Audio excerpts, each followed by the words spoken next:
Indudablemente hoy es un día especial,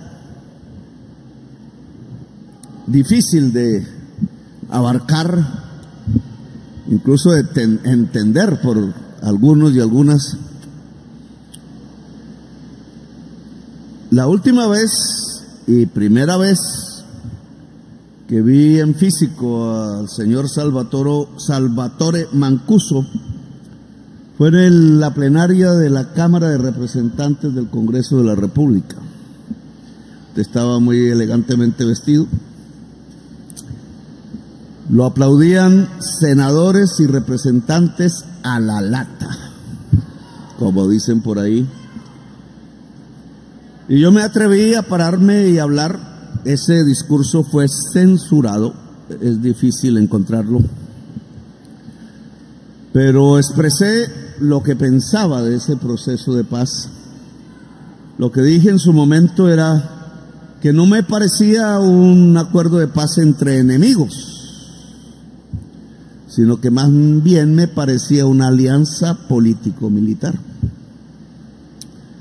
Y me dediqué ahí en los años aquellos a descubrir los nexos entre la dirigencia política del país y lo que se llamaba en ese momento el paramilitarismo que había asolado a Colombia. Hoy nos volvemos a encontrar. Han pasado varios años, más o menos 17 años, algo así, 19 años, 19. Y la situación para todos aquí, para usted y para mí, es completamente diferente. La historia, como alguien dijera, un filósofo, fluye en medio de sus contradicciones. Pero la historia siempre fluye.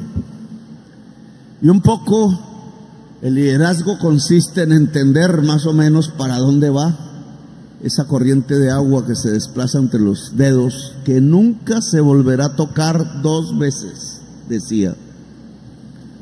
Nunca, jamás se repetirá la historia. Si se repite, decía alguien, dejará de ser tragedia y comenzará a ser comedia.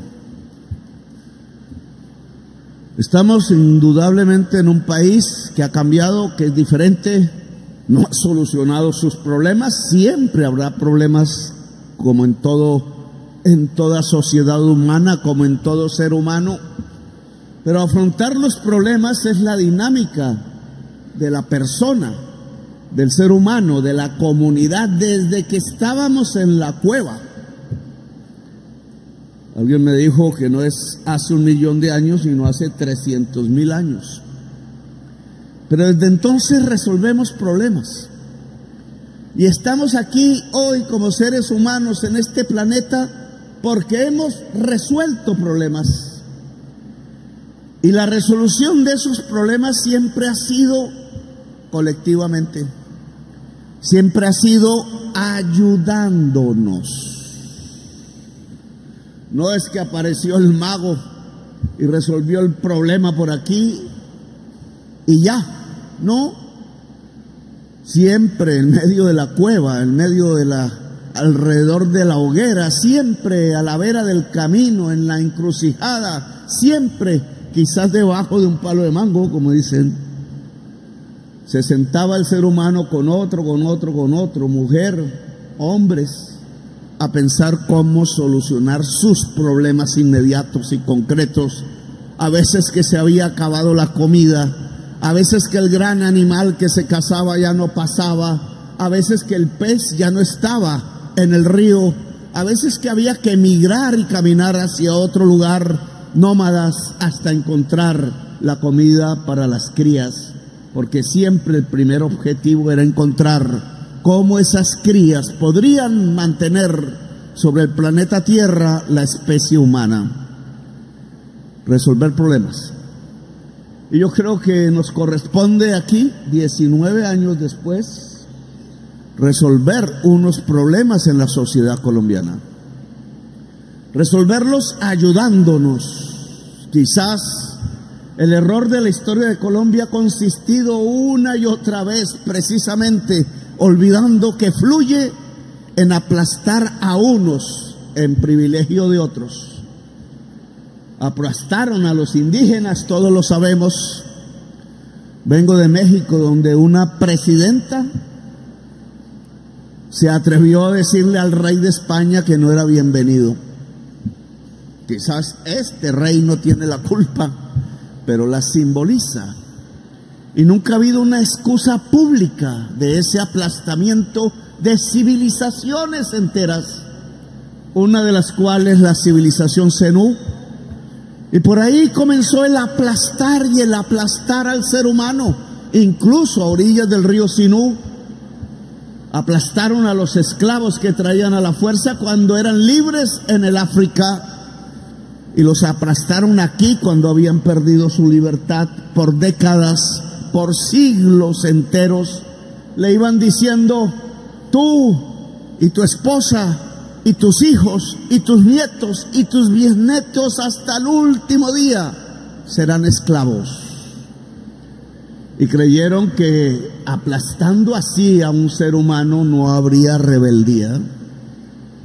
Y rebeldía fue lo que hubo en estas tierras. Nadie se deja aplastar. Nadie se deja aplastar. Decía, precisamente vengo allá de México, entonces estoy un tanto inspirado. Decía Zapata: sí, quizás algunos eligen ser gusanos y dejarse aplastar, pero la mayoría queremos ser águilas y no dejarnos aplastar nunca. Y el pueblo de Córdoba no se deja aplastar. Tiene una historia un poco diferente a la historia general de Colombia. Algo específico, todas las regiones de Colombia la tienen. No somos un solo pueblo homogéneo, somos el pueblo de la diversidad.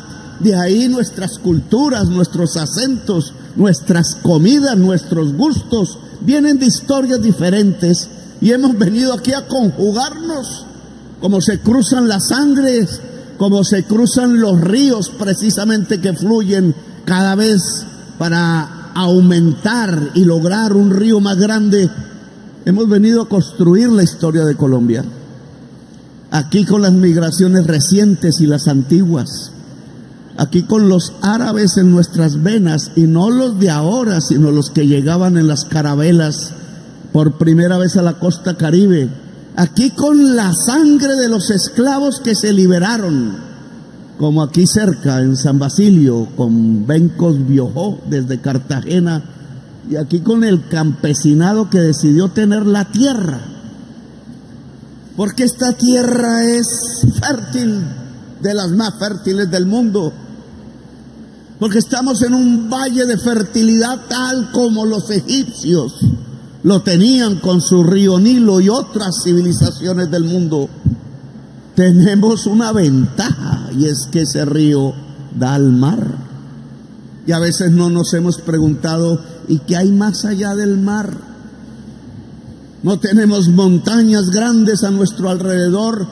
La vista se puede perder en el horizonte, y cuando la vista se pierde en el horizonte, se exhala un suspiro y se siente libertad. Por eso aquí comenzó la lucha campesina en Colombia. Y quizás Salvatore usted no lo conoció, a lo mejor, no sé.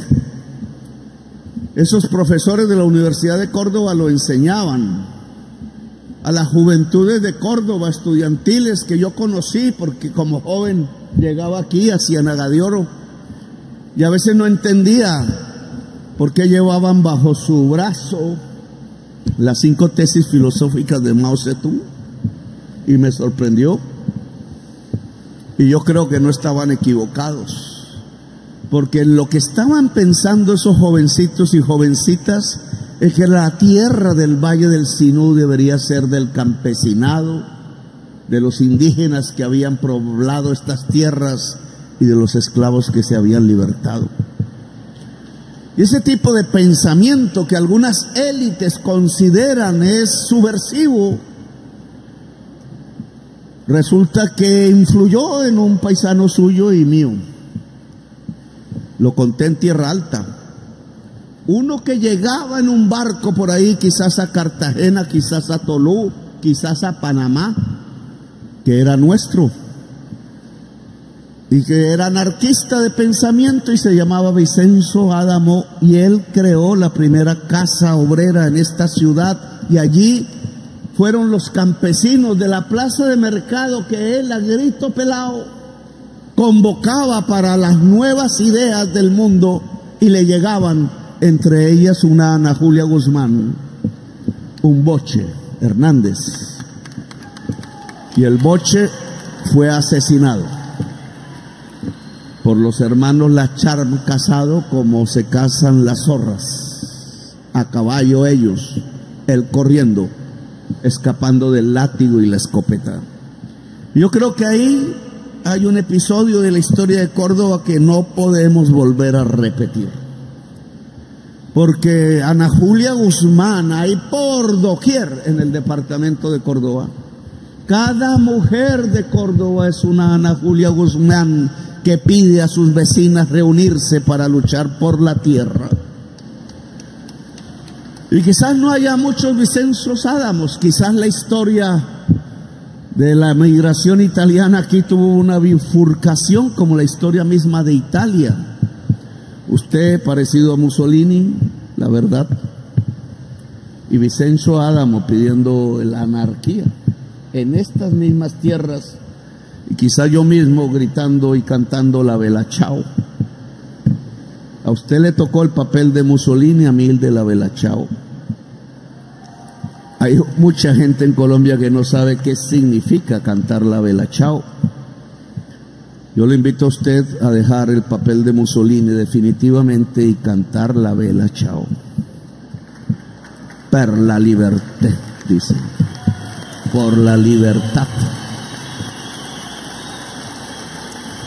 Porque al final, fluida el agua de la historia, aquí volvemos a unos términos que hay que resolver en el departamento de Córdoba: la tierra, la democracia, la justicia social, para encontrar la paz. Paz para que nunca más la sangre de un joven, de un viejo, de una vieja vuelva a correr por estas tierras. Paz para que sepamos ayudarnos ante los problemas, los actuales y los que vendrán, con seguridad. Los que vendrán van a ser difíciles, porque si no se hace nada en el mundo, veremos convertir este valle fértil en un desierto. Y no dependerá de la gente que esté aquí. Veremos cómo la gente joven se va buscando el agua, cuando tanta agua tenemos a nuestro alrededor. Veremos cómo se queman las tierras y los ranchos, ya no por obra de la mano humana, sino por el calor. A menos que sepamos cambiar las cosas hoy, no solo en Colombia, sino en el planeta entero, allá donde las chimeneas, por la riqueza de sus sociedades, están expulsando el CO2. Esas luchas globales hoy se juntan con unas luchas locales, van de la mano y nos presentan unos problemas que tenemos que resolver. La tierra para el pueblo cordobés. Yo no estoy diciendo expropiar, yo no estoy diciendo venir con las manos armadas a quitarle la tierra a quienes la poseen, sin hacerla producir y entregarla al campesinado. Yo estoy hablando de un acuerdo, incluso de un acuerdo nacional, porque no es solo en Córdoba donde existe el problema de la tierra. La tierra tiene una función social, decía la Constitución del 86, y la Constitución del 91 lo repite. ¿Cuál es la función social de la tierra? Producir alimentos para los seres humanos, quizás materias primas para otro tipo de productos. Tiene una función para la sociedad, No se trata de tener la tierra por tenerla. Eso es feudalismo. Eso es vasallaje. Eso es lo más atrasado que una sociedad hoy en el siglo XXI podría levantar como tesis. No se trata de acaparar la tierra, no sirve para nada la tierra pelada. O una vaca cada hectárea o cada 2 hectáreas, o peor aún, como en la selva amazónica, una vaca cada 4, cada 5 hectáreas, mientras se ha tumbado la mayor riqueza que hoy tiene la humanidad para defender su vida, que es la selva amazónica. El río Magdalena no tiene ya peces. El río Amazonas ya no tiene peces. No me atrevo a hablar del río Sinú, pero indudablemente han disminuido los peces. Está cambiando la naturaleza y es el momento de ayudarnos. Que la gente campesina tenga acceso en las tierras fértiles es fundamental para que Colombia no tenga hambre. Así de simple. Que las tierras fértiles puedan ser también del campesinado de Colombia es fundamental para el desarrollo industrial, es fundamental para progresar. Cuando hablamos de una reforma agraria, de democratizar la propiedad y posesión de la tierra, estamos hablando de un camino para que avance la sociedad colombiana, no del atraso, no de quedarnos quietos, sino de transformarnos hacia adelante, porque podemos volvernos una potencia alimentaria para el mundo, tanto en los productos brutos que da la tierra con el trabajo humano, como en la transformación industrial de esos productos, a través de asociarnos, a través de ayudarnos, a través de ayudarnos con la naturaleza y no destruirla. Claro que Córdoba tiene un camino ahí por delante.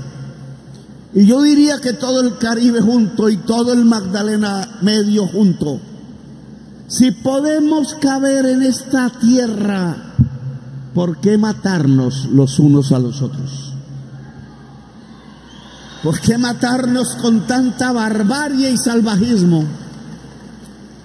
Ahí está el caso del señor Esteban, que acaba de ser asesinado, que es de Sucre, por su mayordomo. Según dice, no me atrevo tampoco a subrayarlo, el mayordomo con los cómplices mata al señor Esteban con 2 de sus empleados. ¿Y cuál fue el móvil? Parece que robarse el ganado. Matarse por la codicia cuando podemos caber todos aquí.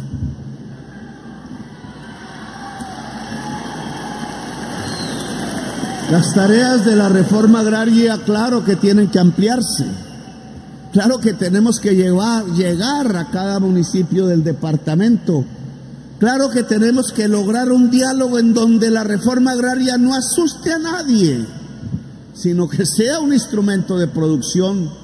Muchísimos terratenientes han llegado a vendernos voluntariamente su tierra. Ahora bien, si la tierra es la base de la justicia social en el departamento y por tanto de la democracia, ¿qué papel pueden cumplir quienes en épocas pasadas decidieron el camino de la violencia? Es difícil. Yo critiqué el proceso que ustedes iniciaron, que llamé de alianza político-militar con el expresidente Álvaro Uribe Vélez, vecino de estas tierras, porque también es propietario de ellas. Ese proceso de paz terminó, en mi opinión, mal. A ustedes los extraditaron. No estaba escrito en el acuerdo de paz.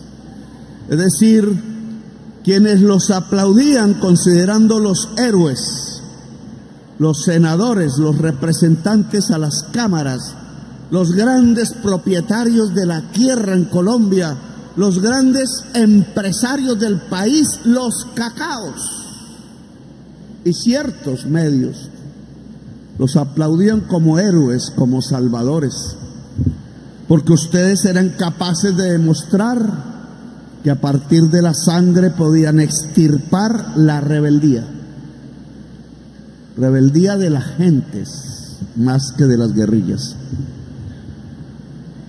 Esos mismos que los aplaudieron, los pusieron en un avión encadenados, esposados, y se los llevaron a una justicia extranjera. Los traicionaron. Y la paz no se hace con traiciones. La paz se hace con la palabra puesta sobre la mesa. Ahora observo a comandantes del ELN. Tengo en mi oficina la sotana del padre Camilo Torres Restrepo. Nos costó meses para que medicina legal, a través de los procedimientos científicos de ADN, pudiera comprobar que esa sotana era la que se ponía un sacerdote revolucionario que quería cambiar a Colombia y que murió en combate, cuyo cuerpo no ha sido posible encontrar de nuevo. ¿Y a quién le entrego yo esa sotana?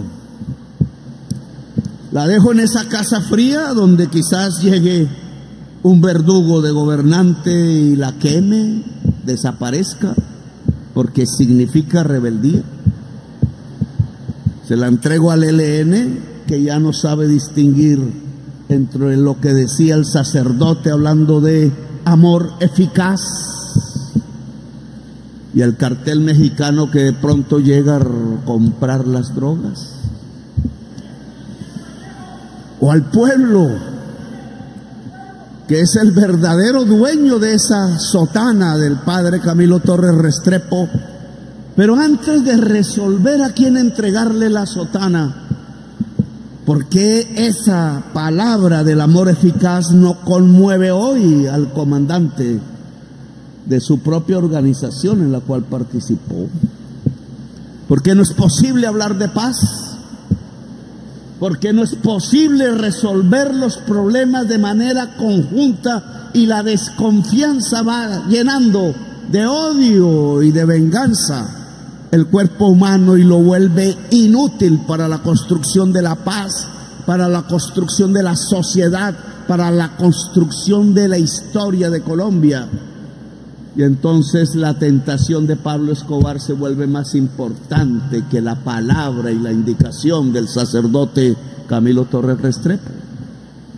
Ha cundido eso en la nueva violencia colombiana, y no porque ya haya perdido en mucho sus banderas ideológicas, su razón de ser de épocas anteriores, no significa que no tengamos que resolverla ahora, porque puede convertirse, como lo vemos en el Medio Oriente, como lo vemos en otros lugares de la tierra, en un obstáculo para construir una nación, la nación colombiana, la nación latinoamericana.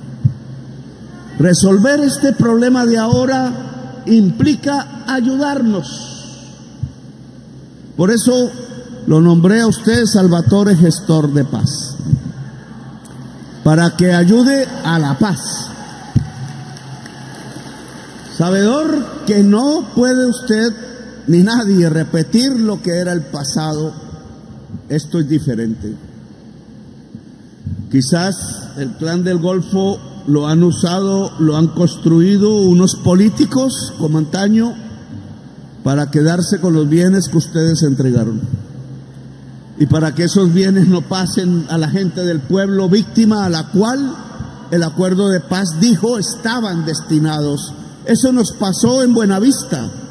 Un concejal era el poseedor de las tierras de Macaco y de Cucobaloy, un concejal del pueblo al cual fiscales y autoridades habían permitido que poseyeran esa tierra.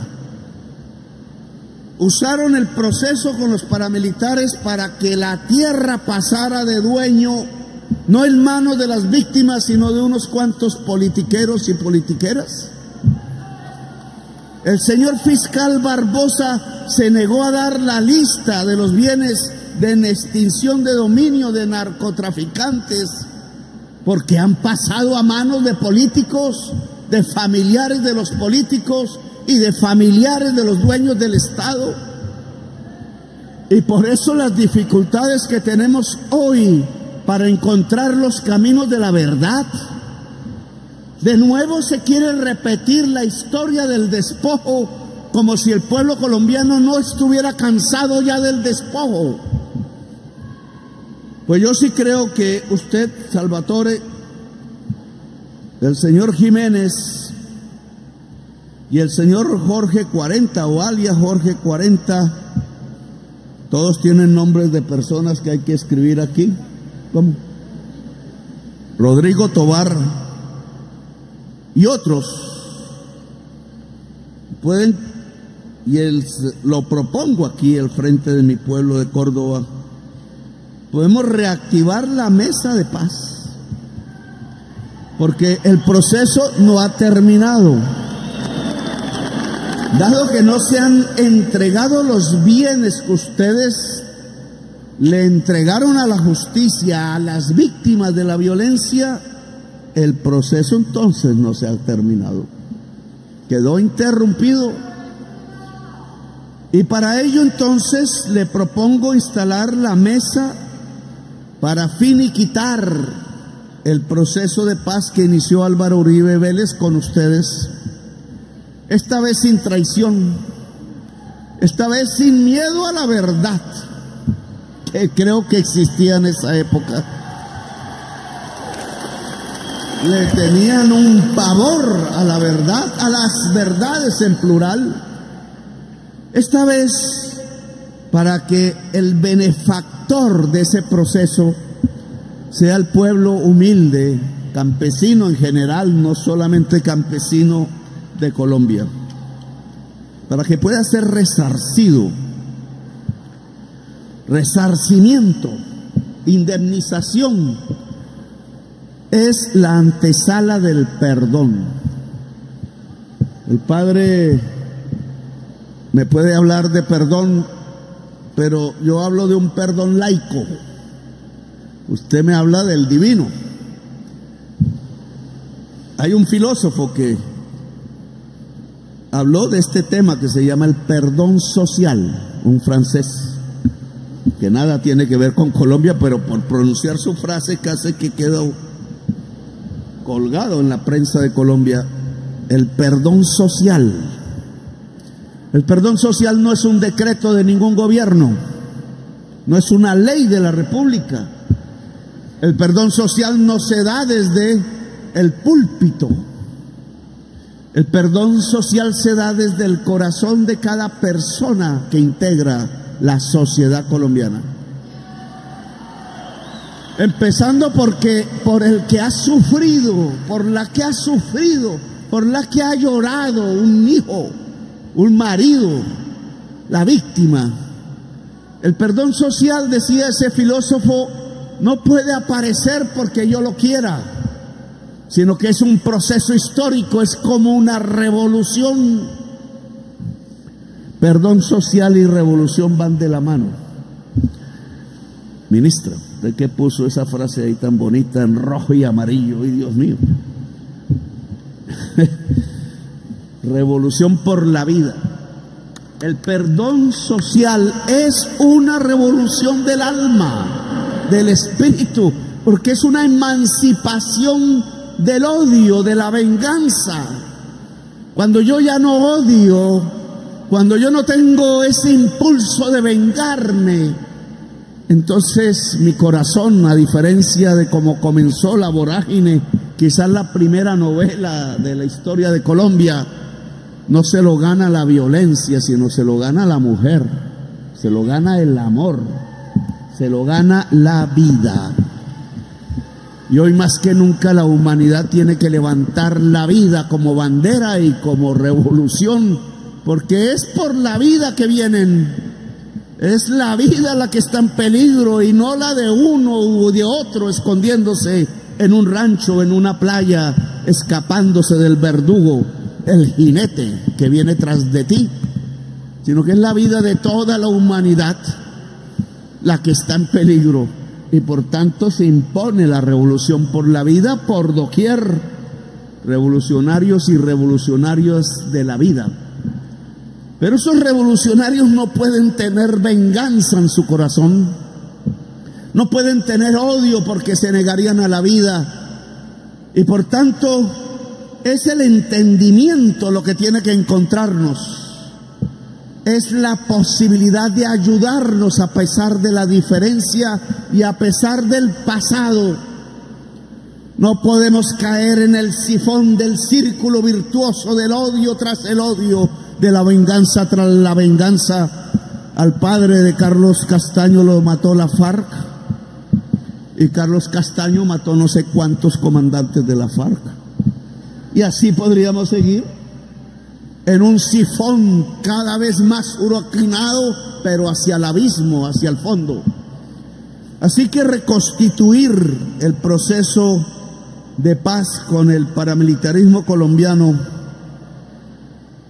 y finiquitarlo, llevarlo a un final que es de entendimiento y que debe tener una, en mi opinión, propuesta y hecho definitivo, que es devolver todas las tierras. Que hoy tengan testaferros, que hoy tengan políticos, que hoy hayan ocultado en las notarías, que hoy esté en manos de otro tipo de organizaciones, devolvérselas al pueblo campesino que fue víctima de la acción para resarcir, para lograr el perdón social que, como Derrida, dicen los franceses, se convierta en una nueva revolución para Colombia, la revolución de la vida y la revolución de la paz. Voy a expedir esas cartas, espero que sirvan, nombrando gestores de paz a sus antiguos compañeros, para que nos ayuden en este proceso y encontremos los caminos del entendimiento y de la paz y la construcción de una gran nación que no vuelva jamás a encontrar en los episodios de la historia cómo se mata como Caín y Abel entre sí misma, estúpidamente, tontamente, eliminarnos entre nosotros mismos cuando tenemos es que ayudarnos. Y voy a hacer una carta también, cuando firma el presidente, es un acto administrativo, recuperando la palabra rebelión y rebeldía. No porque sea ingenuo y piense que lo que hoy dispara en las montañas y en las trochas de Colombia sea la expresión de una rebeldía cada vez más inaudible, más inatendible, más escasa, porque la codicia ha sabido llenar de balas las trochas y las montañas de Colombia, sino porque bien vale la pena recuperar a quienes aún piensan que por rebeldía están en una montaña, así sean pocos, porque no debió desaparecer del léxico jurídico de Colombia la palabra rebelión, con la cual a mí me juzgaron, reemplazada por algo que llaman terrorismo, que no nos ha ayudado a resolver para nada los problemas dramáticos de violencia de este país. Ahí siguen las masacres, ahí siguen los líderes muriendo, ahí siguen las comunidades asustadas en las noches, ahí siguen los ranchos quemados, ahí sigue el control por las armas del corazón libre del colombiano y de la colombiana, que no quiere esa represión ni ese control, porque quiere ser espíritu libre, y nosotros tenemos que ayudarles a ser espíritu libre. Ambas cosas haremos hoy o mañana. Y esta vieja violencia de la cual yo fui parte, por rebelde y por terco llegué aquí a ser presidente. Esa vieja violencia puede ayudar a resolver esta nueva violencia que ya no tiene la bandera de la ideología, sino la codicia en el centro de la acción. Mientras tanto, el ejemplo es fundamental. La transformación del territorio. Y transformar a Córdoba, señor gobernador, alcalde, se nos vuelve fundamental. Córdoba como la región donde nació la rebelión, sí, la rebelión campesina. Córdoba donde esa rebelión fue apagada a sangre y fuego de una manera bárbara. Y Córdoba donde pueda aparecer ahora el entendimiento y la construcción de una gran nación colectiva donde todos quepamos y nos abracemos en un gran porro, en un gran fandango, que nos queme las manos apenas la vela, ¿o no, gobernador? O nos queme el corazón de un relámpago de pronto que no se pudiera esperar por ahí, pero que no nos quemen más las balas ni los machetes, que no nos despedacemos más entre nosotros. Entre fandango y porros podemos construir una nueva Colombia democrática, justa y en paz.